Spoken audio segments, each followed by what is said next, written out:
नमस्कार बच्चों, आज की ऑनलाइन कक्षा में आपका स्वागत है। आज कक्षा 8 के विषय विज्ञान में पाठ 4 खनिज एवं धातु का तीसरा भाग पढ़ेंगे। जैसा कि आपको पता है, इस पाठ को 4 भागों में बांटा गया है। आज हम इसका तीसरा भाग पढ़ेंगे। बच्चों, भाग 1 में जो मुख्य बिंदु हमने पढ़े थे वे थे खनिज एवं धातु, खनिजों से धातुओं का निर्माण, धातु की अवस्थाएं, यौगिकों के रूप में पाई जाने वाली धातुएं, विभिन्न प्रकार की धातुएं, खनिज पदार्थ, खनिज प्राकृतिक पदार्थ के रूप में, खनिज कहाँ पाए जाते हैं, खनिज के प्रकार, धात्विक खनिज यानी अयस्क किन किन रूपों में पाए जाते हैं, अयस्क एवं उनसे निष्कर्षित किए जाने वाले धातु, भारत में पाए जाने वाले खनिज एवं उनकी प्राप्ति स्थान। इसके अलावा अधात्विक खनिज और हम लोगों ने पढ़ा था धातु कर्म यानी मेटलर्जी। ये हम लोगों ने भाग 1 में पढ़ा था। भाग 2 में हम लोगों ने पढ़ा धातुओं एवं अधातुओं के भौतिक गुण। इसके अंतर्गत हम लोगों ने पढ़ा भौतिक अवस्थाएं, इनकी कठोरता, चमक, आघातवर्धनीयता, तन्यता और चालकता। दूसरा मुख्य बिंदु धातुओं और अधातुओं के रासायनिक गुण, जिसके अंतर्गत हम लोगों ने पढ़ा था ऑक्सीकरण, जल के साथ अभिक्रिया एवं जल के साथ अम्ल के साथ अभिक्रिया। ये मुख्य बिंदु हम लोगों ने भाग 2 में पढ़े थे। आइए आज हम भाग 3 पढ़ते हैं।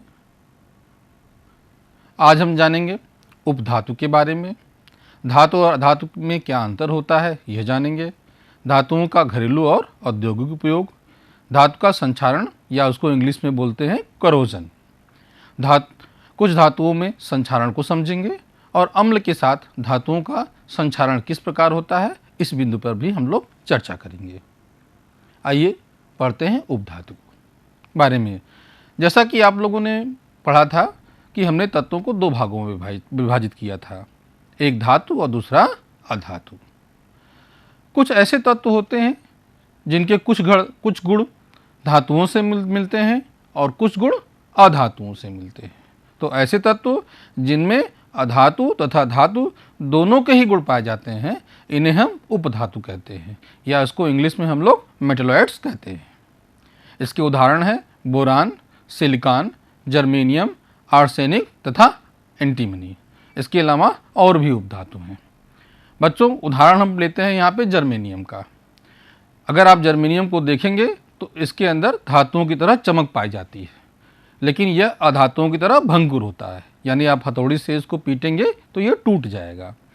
इसके अलावा इसमें विद्युत की चालकता कम पाई जाती है, इसीलिए इसका उपयोग सेमीकंडक्टर के रूप में किया जाता है। तो आप अच्छी तरह से उपधातु समझ गए होंगे। जिन तत्वों में धातुओं और अधातुओं दोनों के गुण पाए जाते हैं, उन्हें हम उपधातु कहते हैं। इसको इंग्लिश में हम लोग मेटलॉइड कहते हैं। इसको आप याद रखिएगा। आइए समझते हैं कि धातु और अधातु में क्या अंतर होता है। जिन मुख्य गुणों में हम इनके अंतर को समझेंगे वो हैं भौतिक अवस्था, घनत्व तथा गलनांक, ऊष्मीय चालकता एवं विद्युत चालकता, आघातवर्धनीयता और तन्यता। इसके अलावा जल की क्रिया में कैसे ये एक दूसरे से अलग हैं। पहले गुण को लेते हैं भौतिक अवस्था। बच्चों, धातुएं ठोस, कठोर एवं चमकदार होती हैं, जबकि अधातुएं ज़्यादातर द्रव और गैस के रूप में पाई जाती हैं। कुछ ऐसी अधातुएं भी हैं जो ठोस के रूप में पाई जाती हैं, जो इसका अपवाद है, जिससे कार्बन, सल्फर, आयोडीन और फास्फोरस। तो ये रहा भौतिक अवस्था में धातुओं और धातुओं में अंतर। अगले बिंदु पे चलते हैं घनत्व एवं गलनांक। ज़्यादातर धातुओं के गलनांक ज़्यादा होते हैं, उनके घनत्व भी ज़्यादा होते हैं, लेकिन इसके कुछ अपवाद भी हैं, जैसे सोडियम। इसके अलावा सीजियम और गैलियम। बच्चों, आपको एक बहुत अच्छी बात बताते हैं, गैलियम तो एक ऐसी धातु है कि इसको आप हथौले, सीजियम में भी ऐसा होता है, गैलियम दोनों में भी, अगर आप इसको अपनी हथेली पर रखेंगे तो यह गल जाएगी। इसका मतलब इसका गलनांक बहुत ही कम होता है, यह आप याद रखिएगा। इसके अलावा अधातुओं में इनका घनत्व और गलनांक दोनों ही बहुत कम होता है।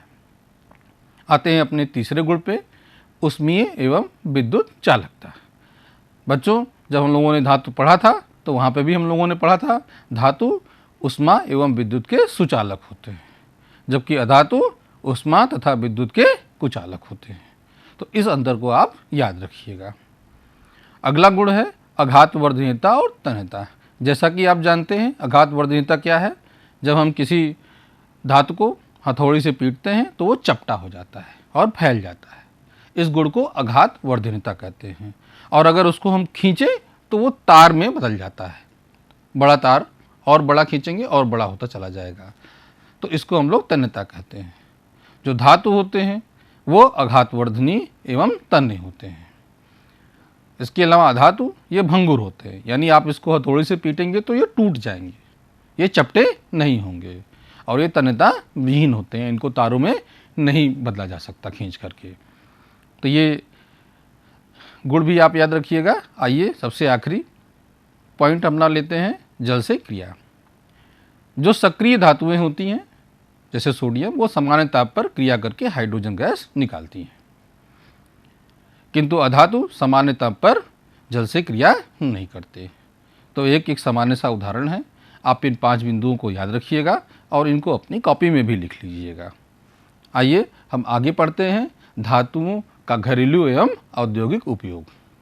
बच्चों, आपने अपने घरों में, स्कूल में या बाहर बहुत सारी धातुओं को देखा होगा। तो दैनिक जीवन में अनेक उद्देश्यों के लिए धातुओं का उपयोग होता है।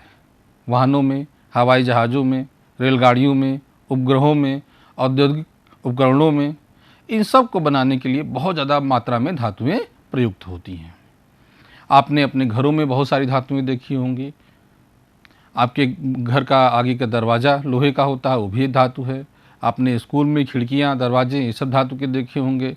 किचन में आपने धातु के बर्तन देखे होंगे। तो धातु हमारे आसपास हर जगह बहुत ही ज़्यादा अधिक मात्रा में प्रयोग होता है। लेकिन एक लोहा एक ऐसी धातु है जो सबसे ज़्यादा अत्यधिक उपयोग में आती है। तो बच्चों, ये बहुत ही इम्पॉर्टेंट पॉइंट है, इसको आप याद रखिएगा। लोहा सबसे अत्यधिक उपयोग में आने वाली धातु है और इसको आप जांच भी सकते हैं। आप अपने घर में आसपास देखिए, आपके खिड़की दरवाज़ों में, जब आपका घर बनता है तो उसके अंदर लोहे की छड़ें पड़ती हैं। आपके किचन में, आप स्कूल जाते हैं, आपके स्कूल में, हर जगह आपको लोहे का उपयोग मिलेगा। आप साइकिल से जाते हैं, वहाँ पे भी लोहा प्रयोग होता है। जहाँ भी देखेंगे आपको लोहे का प्रयोग मिलेगा। तो इसको याद रखना बहुत आसान है कि लोहा सबसे अत्यधिक उपयोग में आने वाली धातु है। जहाँ एक और पिन, कील, इतनी छोटी छोटी वस्तुएं लोहे से बनती हैं, वहीं दूसरी तरफ बड़े बड़े भारी भारी उपकरण, जैसे हम लोगों ने चर्चा की थी, हवाई जहाज़, रेल, जैसा आप यहाँ देख सकते हैं, एक जेसीबी मशीन, बड़ी बड़ी बिल्डिंगें बनाने में लोहे का प्रयोग होता है। तो लोहा हर जगह प्रयोग होता है। इसके अलावा एल्युमिनियम भी लोहे के बाद एक अत्यधिक उपयोग में आने वाली धातु है। आपने घरों में देखा होगा एल्युमिनियम की कढ़ाई, एल्युमिनियम के कुकर, एल्युमिनियम के अन्य बर्तन। तो इसका उपयोग अधिकांश घरेलू बर्तनों को बनाने में किया जाता है।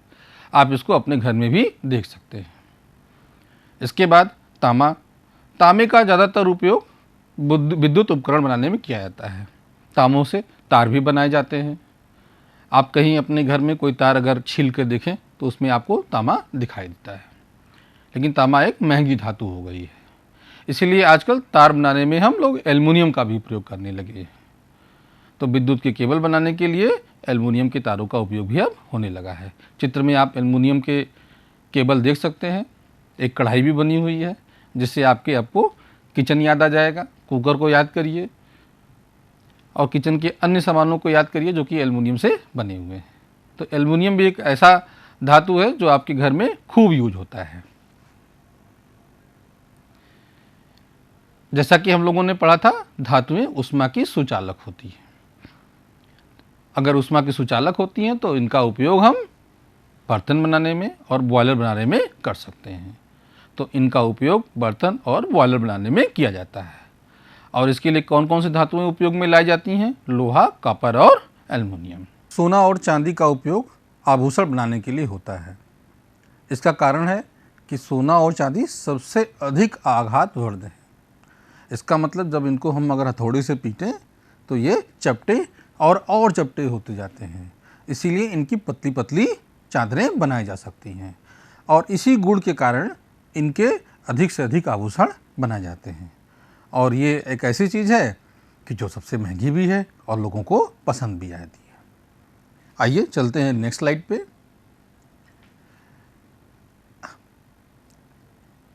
आपने त्योहारों के समय में मिठाइयों पर चमकीली चादर देखी होगी।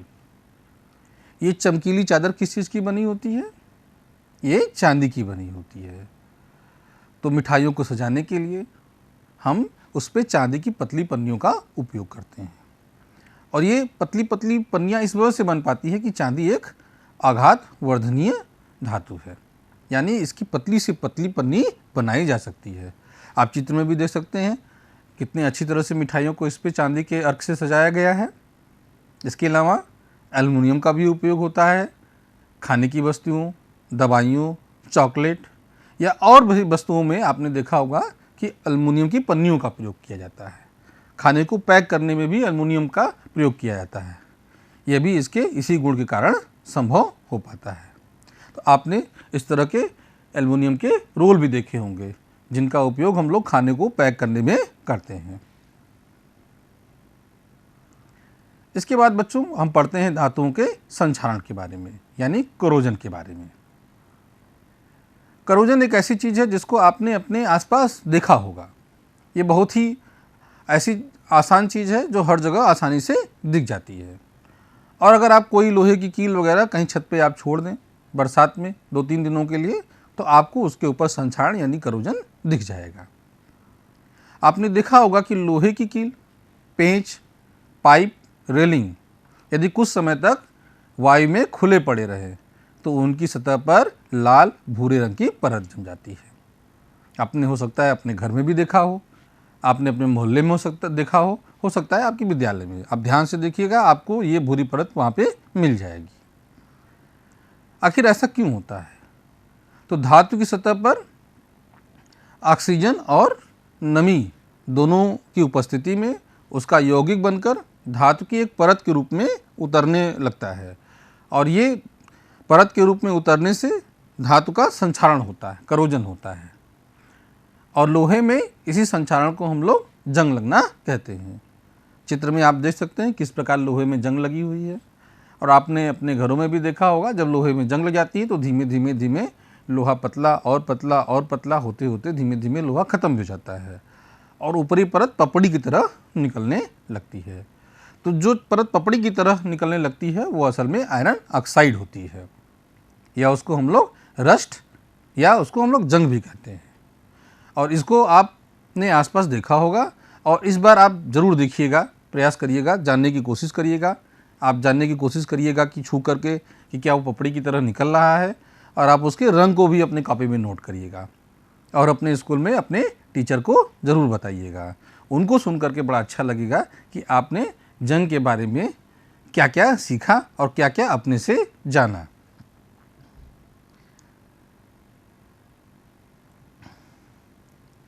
तो हमने चर्चा की थी कि लोहे पर जो ये भूरी परत जंग होती है ये किस वजह से बनती है? आयरन ऑक्साइड के बनने के कारण।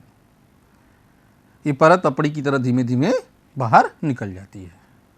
इससे धीरे धीरे धातु जैसे लोहा ऑक्साइड में परिवर्तित होकर के नष्ट होती रहती है और धीमे धीमे लोहे का वहाँ पे क्षय हो जाता है। जिस तरह से लोहे में उसी तरह से एल्युमिनियम में भी उसकी सतह पर एल्युमिनियम ऑक्साइड की परत बन जाती है, जिससे एल्युमिनियम की चमक नष्ट हो जाती है। तो हमने पढ़ा कि आयरन क्या बनाता है? आयरन ऑक्साइड नमी और वायु की उपस्थिति में। उसी तरह एल्युमिनियम के सतह पर क्या बन जाता है? Aluminium oxide. आइए हम लोग एक क्रियाकलाप के माध्यम से समझते हैं कि ये लोहे में जंग कैसे लगता है और लोहे में जंग लगने के लिए कौन कौन से कारक उत्तरदायी हैं। आप सामने देख रहे हैं एक परख नली है। परख नली में कैल्शियम क्लोराइड डाला हुआ है और लोहे की कील डाली हुई है। इसको अच्छी तरह से हमने कारक से बंद कर रखा है, जिसमें इसमें बाहर से न कोई हवा जाने पाए न कोई नमी जाने पाए। अब आप सोच रहे होंगे कि इसमें कैल्शियम क्लोराइड क्यों डाला गया है? तो कैल्शियम क्लोराइड की एक बहुत अच्छी प्रॉपर्टी होती है, एक बहुत ही अच्छा गुण होता है उसका। क्या, ये हवा से नमी को सोख लेती है। तो बच्चों सोचो, अगर इस परख नली में कील और कैल्शियम क्लोराइड है तो कैल्शियम क्लोराइड ने क्या किया होगा, इस हवा से पूरी नमी सोख ली होगी। यानी अब परख नली के अंदर सिर्फ हवा है, नमी नहीं है, क्योंकि उसको कैल्शियम क्लोराइड ने सोख ली है। तो ज़रा सोच के देखिए कि अगर हम इसको 4-5 दिन के लिए छोड़ दें तो क्या इन लोहे के कीलों में जंग लगेगी। देखिए आप कि इसको 4-5 दिन छोड़ने के बाद भी लोहे के कीलों में जंग नहीं लगी। इसका मतलब कि अगर लोहा केवल हवा में है और ऐसी हवा जिसमें नमी ना हो तो उसका करोजन नहीं हो सकता, उसमें जंग नहीं लग सकती। आइए एक दूसरी परख नली लेते हैं। इस परख नली में हमने क्या, उबला हुआ पानी ले लिया। उबला हुआ पानी क्यों लिया, क्योंकि जब हम पानी को उबाल देते हैं तो उसमें से पूरी ऑक्सीजन निकल जाती है। तो इस उबले हुए पानी में अब कोई ऑक्सीजन नहीं है और इसके ऊपरी सतह पर यहाँ पे हम थोड़ा सा कोई भी ऑयल डाल देंगे जिससे बाहर से कोई भी हवा इस पानी में जाने ना पाए। और उसके अंदर 2 लोहे की कीलें हम पहले ही डाल चुके हैं। अब बच्चों सोचिए, ये लोहे की कीलें पानी के संपर्क में तो हैं किंतु इस पानी में ऑक्सीजन नहीं है और ऑक्सीजन के संपर्क में नहीं होने के कारण क्या होगा, 4-5 दिन हम छोड़ देते हैं और देखते हैं कि इसमें जंग लगती है कि नहीं लगती है। तो इसमें जंग नहीं लगती है, इसका करोजन नहीं होता है। तो पहली परख नली में देखा कि कीलें जब केवल ऑक्सीजन के संपर्क में थी और उसमें किसी प्रकार की नमी नहीं थी तब भी उसमें जंग नहीं लगी। जब यही कीलें केवल पानी की उपस्थिति में थी, नमी की उपस्थिति में थी किंतु उसमें कोई ऑक्सीजन नहीं थी तब भी इसमें जंग नहीं लगी। अब हम एक तीसरी परख नली लेते हैं और इस परख नली में हम सामान्य नल का पानी डालते हैं और 2 लोहे की कीलें डाल देते हैं और इसको 4-5 दिन के लिए छोड़ देते हैं। फिर देखते हैं क्या होता है। 4-5 दिन बाद जैसा कि आप देख सकते हैं इन लोहे की कीलों पे जंग लग जाती है। तो ये 3 अलग अलग परख नलियाँ आपने देखी। अब इससे क्या निष्कर्ष निकलता है, इससे यह निष्कर्ष निकलता है कि जंग वायु में ऑक्सीजन और नमी की उपस्थिति की वजह से लगती है। यानी जंग लगने के लिए ऑक्सीजन भी चाहिए और नमी भी चाहिए। अगर इनमें से कोई भी एक कारक नहीं होगा तो लोहे में जंग नहीं लगेगी। तो आप इस क्रियाकलाप को याद रखिएगा और इसको विज्ञान की अपनी कॉपी में बना भी लीजिएगा। कुछ अन्य धातुओं में भी हम संक्षारण पढ़ते हैं। हमने अभी लोहे के में पढ़ा था और एल्युमिनियम में पढ़ा था। ये क्या करते हैं कि ऑक्सीजन और नमी की उपस्थिति में ऑक्साइड बना लेते हैं। लोहा लोहे का ऑक्साइड बना लेता है और एल्युमिनियम ऑक्साइड बना लेता है। लोहे के ऑक्साइड को आयरन ऑक्साइड भी बोलते हैं। आप 2 चित्र भी देख सकते हैं। लोहे के ऑक्साइड को आप आसानी से पहचान सकते हैं। देखिए ये रस्ट कलर का है और एल्युमिनियम के ऑक्साइड को भी आप पहचान सकते हैं। तो ये आपने देखा कि लोहे और एल्युमिनियम में कैसे संक्षारण होता है। तांबे को बर्तन को अगर आप बहुत दिनों के लिए ऐसे ही छोड़ दीजिए तो धीमे धीमे वो किस रंग का हो जाता है, हरे रंग का हो जाता है। ऐसा क्यों हो जाता है, क्योंकि तांबा जिसको कॉपर बोलते हैं वो किस में बदल जाता है, उसके ऊपर कॉपर कार्बोनेट की परत जम जाती है जो कि हरे रंग की होती है। तो ये एक याद रखने वाला बिंदु है कि तांबे के बर्तन में जो ऊपरी परत हरे रंग की बनती है वो कॉपर कार्बोनेट की होती है। चांदी आपने देखी होगी अपने घरों में कि बहुत दिन तक चांदी के बर्तन या कोई भी चांदी के आभूषण रखे हों तो धीमे धीमे वो काले पड़ जाते हैं। ऐसा क्यों होता है, क्योंकि धीमे धीमे चांदी यानी सिल्वर सल्फाइड बन जाती है। यहाँ एक चांदी का चम्मच देख रहे हैं तो धीमे धीमे काला पड़ गया है। तो चांदी को अगर हम बहुत दिनों तक बाहर रख दें तो वो सिल्वर सल्फाइड की परत उसके ऊपर बन जाती है। तो ये 4 बिंदु आप याद रखिएगा। लोहा आयरन ऑक्साइड की परत बनाता है ऑक्सीजन नमी की उपस्थिति में। एल्युमिनियम के ऊपर एल्युमिनियम ऑक्साइड की परत बनती है। कॉपर के बर्तन यानी तांबे के बर्तन के ऊपर कॉपर कार्बोनेट की परत बनती है जो कि हरे रंग की होती है। और चांदी के ऊपर सिल्वर सल्फाइड की परत बनती है जो कि काले रंग की होती है। तो ये हमने लोहे, एल्युमिनियम, तांबे और चांदी में संक्षारण को देखा। आइए हम जानते हैं कि अम्ल की उपस्थिति में कैसे संक्षारण होता है? तो एल्युमिनियम, तांबा, लोहा तथा जस्ता, अगर इनके टुकड़ों पर कुछ तनु हाइड्रोक्लोरिक अम्ल डालते हैं तो इनके सतह पर झाग यानी बुलबुला उठने लगता है। आप चित्र में देख रहे हैं, इसमें एक जस्ते का टुकड़ा डाला गया है और इससे छोटी छोटी बुलबुलें जैसी निकल रही हैं, असल में ये बुलबुलें हैं। तो अगर इन बुलबुलों के निकलने के बाद धातु को हम बाहर निकाल दें और उसको जल से धो लें और उसकी सतह को छुएं तो आप देखेंगे कि उसकी सतह खुरदुरी हो गई है, यानी वहाँ पे धातु का संक्षारण हो गया है। इससे क्या निष्कर्ष निकलता है कि अम्ल धातुओं का संक्षारण कर देता है, वो भी बहुत तेजी से। और ऐसा क्यों होता है? ऐसा इस वजह से होता है कि ये धातु अम्ल के साथ मिल करके उस अम्ल के साथ एक साल्ट बना लेते हैं और उसमें हाइड्रोजन गैस निकलती है। धातु अम्ल के साथ क्रिया करके लवण तथा हाइड्रोजन गैस बनाते हैं। लवण को हम लोग साल्ट भी कहते हैं। जैसे एल्युमिनियम, एल्युमिनियम धातु हाइड्रोक्लोरिक अम्ल के साथ क्रिया करके एल्युमिनियम क्लोराइड और हाइड्रोजन गैस बनाती है। आप इसका फार्मूला भी देख सकते हैं और यहाँ पे इक्वेशन दिया गया है 2Al + 6HCl equal to 2AlCl3 और ये है आपका एल्युमिनियम क्लोराइड + 3H2। ये आपकी हाइड्रोजन गैस है और जो ऊपर की तरफ तीर बताया गया है इसका मतलब है कि एक गैस है जो कि बाहर निकल जाती है। तो अभी आपने देखा था कि जस्ते के टुकड़े पे जब हमने तनु हाइड्रोक्लोरिक एसिड उस पर डाला था तो उसमें बुलबुले निकल रहे थे। तो वो बुलबुले किस चीज़ के थे? वो हाइड्रोजन गैस के बुलबुले थे। अम्ल के साथ रासायनिक क्रिया के कारण भी धातुओं का संक्षारण होता है। इसको आप याद रखिएगा। बच्चों, आज के इस भाग में हमने जाना उपधातु क्या होती है, धातु अधातु में अंतर क्या होता है, हमने धातुओं के घरेलू और औद्योगिक उपयोग के बारे में समझा, हमने धातुओं के संक्षारण को समझा यानी धातुओं का करोजन कैसे होता है, हमने कुछ धातुओं में उनके संक्षारण के उदाहरण भी देखे तथा अम्ल के साथ धातुओं का संक्षारण कैसे होता है, किस प्रकार होता है, इसको भी हम लोगों ने जाना। बच्चों, मैं आपको एक छोटा सा अभ्यास कार्य दे रहा हूँ जिसको आप अपनी कॉपी में लिखिएगा और लिख करके अपने स्कूल में जा करके अपने टीचर को दिखाइएगा, उनको देख करके बड़ी प्रसन्नता होगी। प्रश्न है, धातु और धातु में सारणी बनाकर अंतर स्पष्ट करिए। ये सारणी बनी हुई थी, आपने देखा था। इस प्रकार की सारणी आपके किताब में भी बनी हुई है, आप वहाँ से इसको लिख सकते हैं। दूसरा, धातु का संक्षारण क्या है। तीसरा, मुक्त अवस्था में पाए जाने वाले किन्हीं दो धातुओं के नाम लिखिए। चौथा, किसी एक उपधातु का नाम लिखिए। और आखिरी है, अम्ल के साथ धातुओं के संक्षारण किस प्रकार होता है। ये सारे प्रश्न जो हैं आज हम लोगों ने पढ़े हैं, इनको आप अपनी किताब से भी पढ़िएगा और अपनी कॉपी में लिखिएगा।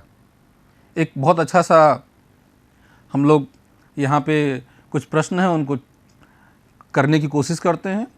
पहला प्रश्न है, निम्नलिखित वस्तुओं में कौन सी वस्तु संक्षारित हो सकती है। सोच के देखिए, लकड़ी की मेज़ पे कभी संक्षारण आपने देखा है? स्टील की कुर्सी, खुली स्थानों पर रखी लोहे की छड़ और तेल लेपित लोहे की छड़। बताइए इसका उत्तर क्या होगा। बहुत अच्छा बच्चों, अगर कोई भी लोहे की छड़ खुली स्थान पर रखी है तो उस पर धीमे धीमे जंग लग जाती है। अगर तेल लेपित लगा होगा तो क्या होगा?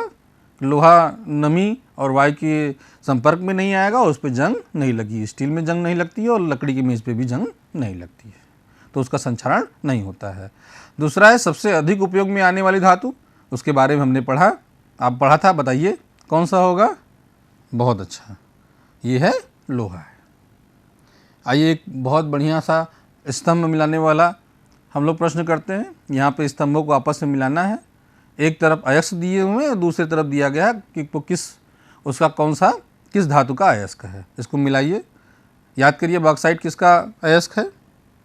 वेरी गुड, ये एल्युमिनियम का अयस्क है। गलेना किससे मिलाएंगे आप? वेरी गुड, ये लेड का है। इसको याद भी रखिएगा आप। हेमेटाइट ये आयरन का अयस्क है और पायरोलोसाइट ये मैग्नीज का अयस्क है। इस तरह के प्रश्न आपके परीक्षा में भी आ सकते हैं, इनको आप याद रखिएगा। इसी के साथ बच्चों आज की कक्षा यहीं समाप्त होती है। बहुत बहुत धन्यवाद।